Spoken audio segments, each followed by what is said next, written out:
Hola, bienvenidos una semana más a Descubriendo Libros con José Cruz. Yo soy José Cruz y esta semana os traigo un mega book haul, como habréis visto en el título, muy interesante. Hay de todo, hay terror, hay clásicos, hay contemporánea, hay incluso una novela asiática que es la primera que os voy a presentar, que está muy chula, es muy original y bueno, creo que hay títulos para todos los gustos y creo que os va a gustar bastante. Y vamos a empezar con el primer libro de los 10 que os voy a traer hoy, que es un libro que adquirí en la Feria del Libro de Murcia, una editorial que no conocía y que bueno, y que me fascinó el título y la temática de la que iba este libro, y se trata de Kamikaze Girls. Kamikaze Girls con esta portada tan bonita, con tapadura, muy bien editado, está todavía con el plastiquillo, con el plástico, yo no se los quito hasta que no empiezo a leerlo. Y bueno, el librero que tenía estos libros me estuvo ofreciendo varios, y esta fue, pues ya os digo, la que más me interesó. No sé si recordáis la película de Thelma y Luis, la aventura, pues esta maravillosa obra del cine en la que dos protagonistas tienen una aventura, una especie de road trip que tienen que escapar de la policía, etcétera. Bueno, pues en este caso se trata de dos chicas japonesas. Esta obra está escrita por un japonés, por el autor Nobara Katemoto. Kamikaze Girls, una historia de Shimotsuma. Bueno, pues se trata, ya os digo, de la aventura de dos chicas muy diferentes una de la otra, que tienen que recorrer Japón en una Vespa rosa. Y bueno, y van a pasar un montón de aventuras, ¿no? Por el camino. Pues ya os digo, es un road trip.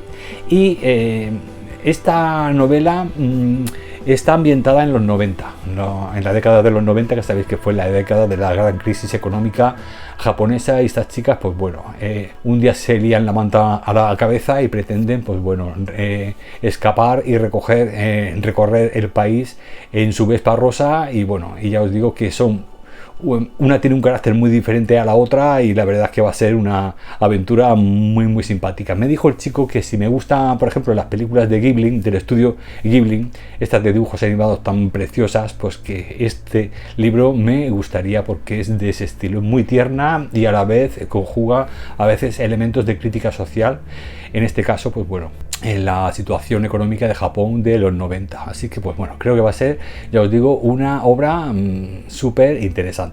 Esta sería mi primera propuesta mi primera propuesta no, todavía no la he leído, pero bueno, esta sería mi primera adquisición. Bueno, ahora os voy a traer dos obras de terror. La primera es una maravilla, es un clásico de finales del siglo XIX, pero que es la primera vez que se edita aquí en España por una nueva editorial que se llama Vitruvian, que se escribe Vitruvian con V, y es una maravilla de libro, porque ahora os contaré la casualidad de que fue editado por primera vez en el mismo año que Drácula, de Bram Stoker, y se trata de La sangre del vampiro. La sangre del vampiro, de la autora británica Florence Marryat, fue, ya os digo, eclipsada por la novela de Bram Stoker. Pero bueno, en esta obra, aparte de ser escrita por una mujer y de tratar dos temas espinosos en aquella época, que era por un lado el tema de la independencia de la mujer, es decir, la mujer tenía ya incluía aquí elementos feministas, y por otro lado de racismo, es decir, también criticaba el racismo, y aprovechaba esta novela para los dos tipos de crítica social. Por lo tanto, ya podréis imaginar por qué fue Drácula también, pues el que más éxito obtuvo. Aparte, en esta novela la protagonista, el Drácula de esta protagonista, es una mujer también. Por lo tanto, pues bueno, creo que es muy interesante que por fin, después de tantos años, se haya publicado la obra vampírica de una autora británica que publicó este libro, ya os digo, a la vez que Drácula. Entonces, pues bueno, creo que es muy interesante. Hay aquí una pequeña sinopsis, no os voy a leer la sinopsis porque si no se me hacen los megabujos muy largos. Así que os voy a leer, eso sí, unas noticias, o sea, unas reseñas que hacen en los periódicos que me parecen muy interesantes. Victoria's Secret dice: este vampiro psíquico, aparte de representar al otro racial, también puede leerse como la nueva mujer, que es financieramente independiente, se mueve libremente y está sexualmente liberada. Es este comportamiento, tanto como su herencia, lo que la hace parecer peligrosa y subversiva. Y luego The Washington Post dice: Marriott, la autora, plantea preguntas con las que todavía lidiamos acerca de la raza, lo biológico frente a lo social y sobre el lugar de las mujeres en la sociedad. Así que bueno, pues ya veis que es una maravilla del género vampírico, pero que ya incluía a finales del 19 pues temáticas sociales y políticas tan interesantes como el feminismo y el racismo. Así que aquí os traigo La sangre del vampiro de Florence Marryat, que bueno, os voy a enseñar la foto de la autora, que sería esta mujer de aquí. Bueno, pues un tesoro.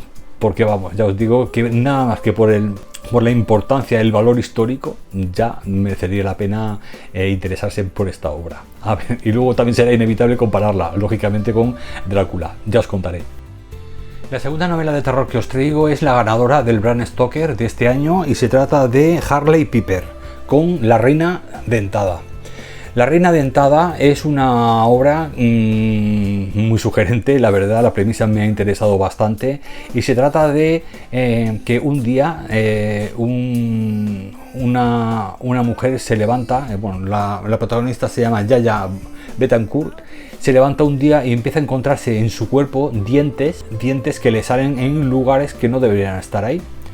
Y bueno, todo se origina por unos experimentos tenebrosos que hizo una farmacéutica, la farmacéutica Alpha Beta, cuando una serie de niños estaban todavía en la barriga de sus madres. Fue pues el efecto de aquellos experimentos siniestros los que han conseguido que una generación de niños que estaban germinando, es decir, que estaban en la barriguita de su madre en aquella época, pues ahora estén teniendo transformaciones, mutaciones de este tipo. Lo que no se imagina la gente es el efecto que luego va a tener esos dientes y esas transformaciones mutantes en estas personas ya adultas, que es lo que va a suponer a nivel global para el mundo. Así que bueno, me parece, ya os digo, una novela de terror muy interesante, pues que mezcla fallos farmacéuticos con terror, con un terror muy corporal tipo Clive Barker, y luego también pues como plagas, ¿no? a nivel mundial, o sea, peligros para la humanidad. Así que creo que va a ser una novela muy interesante y muy sugerente. Esta sería mi segunda novela de terror y ahora ya cambiamos de género.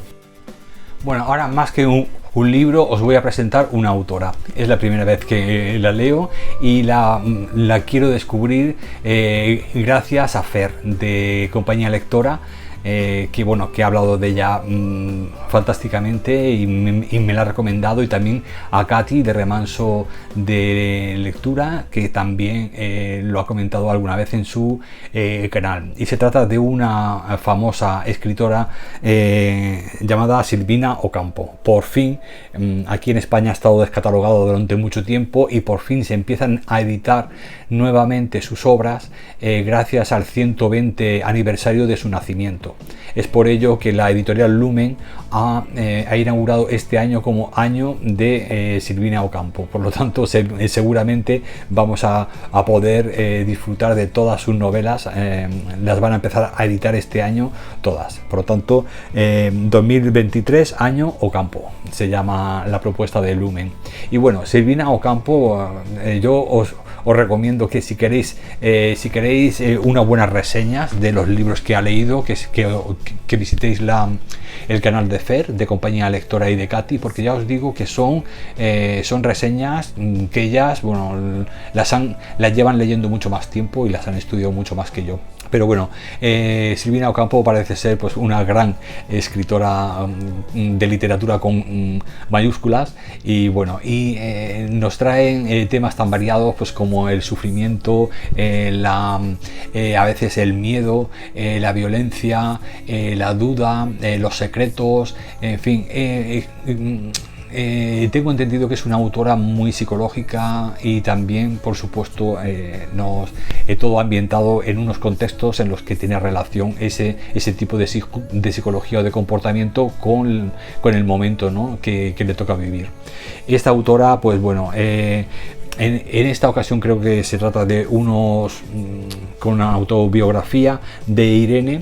Tenemos una que es así como se llama, pero bueno, es que como no le he quitado la fajita, pero bueno, se llama lo que pone aquí en la fajita: autobiografía de Irene, de Silvina Ocampo. Pues bueno, es una recopilación de relatos en los que uno en concreto, que es El impostor, que incluye este libro, ha sido muy valorado por los directores de cine. Es decir, se han basado en él para hacer muchos proyectos cinematográficos, y bueno, les encantó.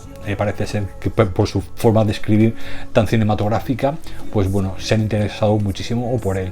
Y bueno, Silvina Ocampo, ya os digo, he oído tantas cosas de ella buenas, que igual que pasa con Natalia Ginzburg, que casi todo lo que escribe, o sea, todo lo que he oído de ella es buenísimo, pues yo creo que bueno, que Silvina Ocampo creo que va a ser una de esas autoras que voy a descubrir por primera vez y que me van a sorprender. Así que aquí os traigo una de las primeras obras que ha publicado Lumen, y que por fin pues rescata a esta gran es conocida, pero gran desconocida en España, porque ya os digo que se descatalogaron sus obras y es prácticamente imposible. Pensaba leerlas en digital cuando me lo recomendó Fer, pero al final, por suerte, han empezado otra vez a editarlo. Así que pues nada, muy contento de tener ya mi primera Silvina Ocampo en casa. Ahora os traigo un pequeño ensayo muy interesante también, y fue recomendación de Ricardo, del canal El Friki Trek. Ricardo mostró 2 o 3 libros relacionados en un especial que sacó hace como un mes más o menos, relacionado con la historia de la civilización, y también de la historia de Palestina y de Israel. Sabéis que estamos, pues bueno, recientemente se ha iniciado pues bueno, un nuevo conflicto que dura ya 75 años entre Palestina e Israel. Y bueno, sabéis que siempre que hay un conflicto de este tipo hay muchísima confusión, hay muchas opiniones que son demasiado ligeras, y bueno, y empieza todo el mundo a dar su opinión al respecto, ¿no? Unos se ponen toman partido por un bando, otros por el otro, pero yo creo que lo más importante en este conflicto, yo creo que en todo, ¿no?, lo que ocurre en la historia, es saber el origen, ¿no?, el saber cómo se originó, porque a veces en el origen de los problemas, o sea, en el origen de la historia se encuentran los quistes esos, los errores, los grandes errores, que por ejemplo se originaron cuando ese territorio pertenecía a Inglaterra, y Inglaterra pues lo dejó aquello allí en manos de que se apañen entre ellos, y se lavó las manos, y en lugar de hacer unas fronteras como Dios manda, etcétera, pues los dejaron que se mataran allí. Y ya pues bueno, a partir de entonces empezaron pues esas disputas que se crean cuando no se han hecho las cosas bien hechas desde un principio. Nadie le ha dicho, mirad, a partir de aquí este es vuestro territorio y este es el otro. La ONU inicialmente en el 48 dijo que el porcentaje de tierras que cada uno tenía que tener, no las delimitó, pero sí que hizo unas recomendaciones, pero no se hizo caso. Y ya pues bueno, empezó la invasión de Israel, y ya empezó a quitarle cada vez más tierras a Palestina, y hoy en día pues es un campo de concentración, tanto Gaza como la franja de Cisjordania. Pero a mí me interesaba saber la historia desde el punto de vista de los israelíes, porque bueno, yo creo que hay que condenar el genocidio, porque esto es un genocidio que está haciendo Israel contra Palestina. Pero en este caso yo ya os digo, quería saber de voz de historiadores israelíes que yo estoy convencido de que hay muchísimos israelíes que están en contra de las políticas de ultraderecha de Netanyahu, y por lo tanto hay muchos periodistas, mucha gente sana, muchos políticos interesantes y muchos historiadores israelíes que realmente han contado lo que realmente pasó desde un principio. Y es el caso de, como os digo, uno de los libros que me recomendó Ricardo, que es Historia judía, religión judía, el peso de 3000 años, de Israel Sahak. Pues esta maravilla que he conseguido, creo que lo he conseguido de segunda mano, no, es nuevo, pero bueno, en una edición creo que es diferente a la que tiene Ricardo, que mostró él en su canal. Y está prologado por el gran Gore Vidal, que también otro israelí que también es historiador. Bueno, Gore Vidal es historiador y también le hace el prólogo Eduard Said. Bueno, los judíos todos, y Eduard Said dice en este prólogo: este libro es un devastador retrato del prejuicio, la hipocresía y la ignorancia religiosa. La descripción de Sahak es importante sobre todo porque no solo desmiente las ficciones sobre la democracia israelí que abundan en los medios de comunicación occidentales, sino que también acusa implícitamente a los líderes intelectuales árabes por su visión escandalosamente ignorante de aquel Estado. Es decir, que critica tanto a la religión ortodoxa judía que ha estado por detrás apoyando estas ideas ultraderechistas de agresión a los árabes, de limpieza étnica, y por otro lado también critica a los árabes por no entender también que tras la religión judía y tras los habitantes judíos hay mucha gente que no está de acuerdo con sus propios gobernantes, ¿no? Así que bueno, creo que es un ensayo histórico que, como nos habla del origen del problema, creo que es vital. Y ya de paso ya aprovecho para volver a recomendaros el canal de Ricardo, Friki Trek, porque allí encontraréis el vídeo donde nos recomienda más títulos aparte de este, si os interesa realmente la historia y el origen del conflicto palestino-israelí.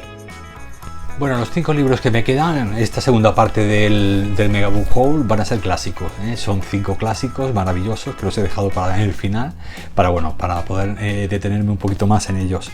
Sabéis que últimamente estoy leyendo mucho a Turgenev y que me ha encantado el descubrimiento este año del autor, y os traigo otro nuevo título después de todos los que os he traído hasta ahora, y se trata de su famoso Diario de un hombre superfluo. En esta edición preciosa y maravillosa, que no sé si os daréis cuenta de lo pequeñita que es una edición en tapa dura, pero fijaros, es pequeñita, ¿veis? Es una edición muy pequeña, muy mona, ya os digo, de tapa dura, y la edición, si ese es el simbolillo, ediciones KRK, sí, el KRK. Pues bueno, el diario de un hombre superfluo es el diario de un hombre que se siente frustrado y se siente engañado, ¿no? Esta novela fue escrita en 1850, justo a mediados del siglo XIX, y fue una época en la que ya empezaba un poco a haber una gran ebullición tanto en Europa, con el tema de la revolución industrial, la primera revolución industrial, como los cambios de mentalidad. Entonces, pues bueno, desde Rusia escribe este hombre, pues bueno, comparando un poco cómo se vive todavía en modos antiguos de miseria medieval en Rusia, en comparación a los nuevos aires europeos. Creo que es un diario que levantó muchas ampollas, este libro, y es uno de los más importantes del autor. Hoy en día, ya os digo, este me ha costado un poco más encontrarlo, he tenido que descubrirlo en esta belleza, que la verdad es que, aunque es la única edición que he encontrado, pero la verdad es que estoy muy contento de haberla descubierto, porque KRK pues hace, ya os digo, unas ediciones muy bonitas. Así que pues bueno, este es otro Turgenev que viene a sumarse a mi colección y que os reseñaré próximamente, seguramente en un especial. Bueno, estos tres siguientes que os voy a enseñar, os los voy a enseñar los tres juntos, porque son del mismo autor, un autor ruso que descubrí con Risa Roja, aquellos relatos, aquella narración, aquella crónica de un soldado en la primera... No, Risa Roja, perdón, fue en la guerra ruso-japonesa. En 1902, es decir, fue anterior a la Primera Guerra Mundial. Y ahí fue donde descubrí a este autor, que se trata de Leonid Andreyev, y ya os digo que estos tres libros que voy a traer ahora son de este autor, de Leonid Andreyev. En este caso, en Dies Irae, nos trae una recopilación de relatos, porque bueno, hasta ahora he leído dos novelas de él, que os pondré la portadita por ahí, y bueno, en esta ocasión son relatos cortos los que nos trae. Esta canción libre, consagrada a los días terribles de justicia y castigo, ha sido compuesta por mí, Jerónimo Pascaña, bandido siciliano, asesino, ladrón facineroso. 10 relatos inolvidables en los que la emoción, la ternura, la desesperanza se dan cita en una prosa preciosista y única. Leonid Andreyev, uno de los mejores escritores rusos de todos los tiempos, reúne en estas historias el realismo más feroz de Chajov, la incisiva visión de la existencia de Tolstói y la profundidad psicológica del mejor Dostoyevsky. Un libro imprescindible que nos sumerge con deslumbrante intensidad en ese misterio que llamamos literatura. Bueno, pues este sería el primero de los tres Andreyev que os voy a traer, y es un recopilatorio de relatos. El segundo ya sí que sería una novela más larga. Esta creo que es la más larga que he comprado que he adquirido de Andreyev, de Leonid, y se trata de Sasha Yegulev, Historia de un asesino. Pues bueno, esta segunda novela, que esta sí que es única, o sea, es toda ella una novela un poquito más extensa, 265 páginas, y voy a leer un poquito porque la sinopsis es muy cortita. Triste y sensible, amado por todos a causa de la belleza de su rostro y la pereza de sus pensamientos, murió muy joven, y fue su muerte solitaria y triste. Le dieron sepultura junto con malhechores y asesinos, cuyo destino había compartido por su propia voluntad. Murió maldito de los hombres, y nadie puso una cruz sobre su tumba desconocida. Sasha Yegulev es una de las novelas más bellas, delicadas y conmovedoras de la literatura rusa, y la de mayor aliento a su insuperable autor, Leonid Andreyev. Esta obra maestra sobre el alma humana, la fuerza inexorable del destino y la inmensa tragedia que acecha y ensombrece la vida de los seres más nobles. Me recuerda un poquito a Crimen y Castigo, la verdad, esta obra. Así que quizás sea el Crimen y Castigo de Andreyev. Vamos, ya tengo muchas ganas también de leerlo. Y el tercer Andreyev que os traigo, que es el que más me ha costado encontrar, pero que me ha parecido fascinante. Ya os digo que Leonid Andreyev está muy difícil encontrarlo hoy en día, no solamente esta obra que os voy a enseñar, sino todas. Pero bueno, esta en concreto es la que más me ha costado, y se trata de El diario de Satanás. El diario de Satanás, también de Andreyev, va de lo siguiente, os leo un poquito la sinopsis. ¿Qué niebla envuelve la vida? Escucha todas las palabras que el hombre ha pronunciado desde el día de su creación, y dirás: es Dios. Echa una mirada a todas tus acciones desde los primeros días y exclamarás con repugnancia: es una bestia. Así, desde miles y miles de años, el hombre lucha contra sí mismo, y su tristeza no tiene fin, y la angustia del espíritu prisionero es horrible y espantosa, y el último juez tarda siempre en llegar, pero no vendrá nunca, te lo digo yo. Siempre estaremos solos con nuestra vida, oh hombre. El diario de Satanás, imprescindible obra maestra de Leonid Andreyev, nos regala los fragmentos demoníacos más profundos, sinceros e incisivos de la historia de la literatura. En el exquisito discurrir de la historia escrita como un entretenido diario, Satanás introduce al lector en el complejo caleidoscopio de las emociones y sentimientos humanos. Es decir, que aquí nos reúne Andreyev una mirada de Satanás del mundo. Y bueno, parece ser que tras un estudio previo ha incluido muchas de de esas expresiones o párrafos de que se supone que dijo Satanás. Así que pues bueno, la historia vista desde el punto de vista de Satanás me parece muy interesante. He mirado por si era tipo de ensayo, pero no, es novela, está novelizada, pero bueno, tiene una pinta muy interesante también. Así que aquí os traigo esta obra tan extraña y tan vamos, tan desconocida de Leonid Andreyev. Bueno, y por último, la joya de la corona de esta semana, y en una edición de Alba Clásica os traigo a un autor maravilloso que no es muy conocido tampoco, pero que es, vamos, que parece ser que es bastante bueno, que se llama Iván Goncharov, y os traigo su obra magna más importante, que es Oblomov. Bueno, pues Oblomov fue escrita en 1859 y os voy a contar un poquito la reseña. Parece ser que va de un protagonista que es un poco perezoso. Bueno, esta es una obra muy gorda. No le he quitado el plástico porque ya os digo que siempre que viene plastificado no se los quito hasta que no me vaya a poner. Pero bueno, esta obra ha estado descatalogada hasta hace muy poquito. Han vuelto otra vez Alba a reeditarla y por lo tanto, pues bueno, me enteré y rápidamente la adquirí. Os voy a leer un poquito la sinopsis, ya os digo, porque creo que esta es una de las obras más imprescindibles para los amantes de la literatura rusa. Estar tumbado no era para Oblomov una necesidad como lo es para el enfermo o para el que tiene sueño, ni una casualidad como para el que está cansado, ni siquiera un placer solo para el perezoso, era su estado normal. Sin moverse de su diván, enfundado en un raído batín asiático, el héroe de esta novela es la personificación perfecta de la indolencia y la inactividad.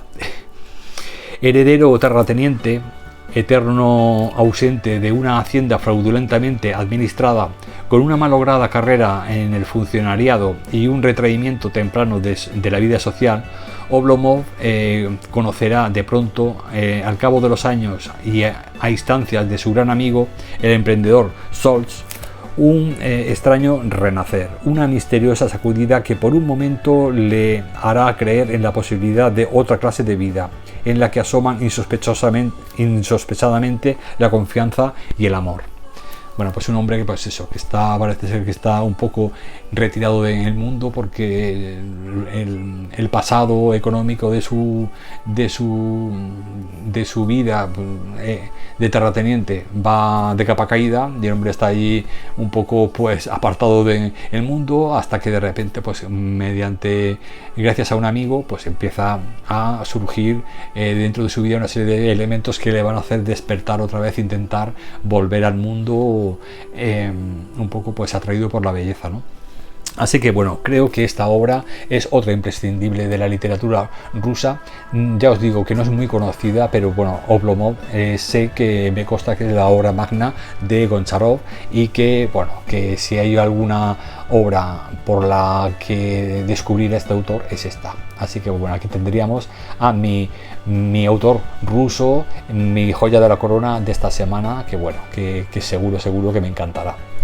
Y nada, ya con esta obra clásica ya me despido.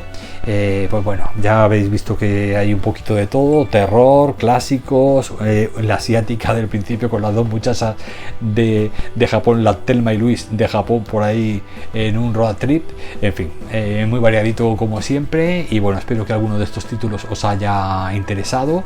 Y nada, con esto ya llego a mi fin con este Mega Book Haul del mes de noviembre. Espero que, ya os digo, que os hayáis apuntado alguno en vuestras listas de pendientes. Os deseo una semana maravillosa de lecturas y os espero la semana que viene con más libros. Gracias por estar ahí, lectores, y un abrazo.